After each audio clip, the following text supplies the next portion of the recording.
Here we are with Rodger Holder's 1967 Chevelle. Bailey, one of our new young fabricators, has been getting the transmission tunnel and the drive shaft tunnel welded into one piece so that it can get welded into the car. We'll leave it setting in the car for a little while longer as we leave the engine and transmission mocked up. The 1,000 horsepower Bowler transmission 4L80 has a lot bigger fittings on it than we're used to, and so we've had to make a few things bigger and wider and just to make a little bit of extra room for those.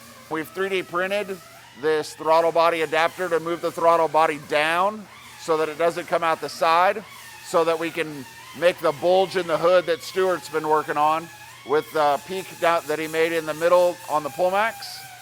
He's got this piece made where it's just getting everything straight from running it through the Pullmax and getting it ready to weld into the car.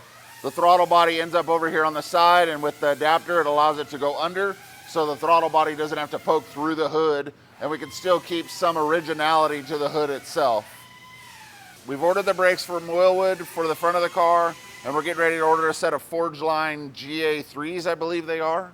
We've got all the brackets and pumps and coolers and reservoirs roughly mounted for the intercooler, the power steering, the transmission coolers, and everything underneath. We've mocked up our Ring Brothers hood hinges, and we're just waiting on a set of headers from Ultimate Headers. And once we get those parts and pieces in, we can pull the engine out, weld the transmission tunnel in, and progress forward.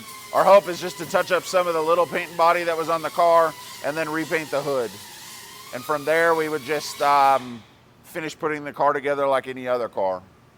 Just happens to have the gigantic Don Hardy motor, and it's going to be a pretty cool project with all these black parts.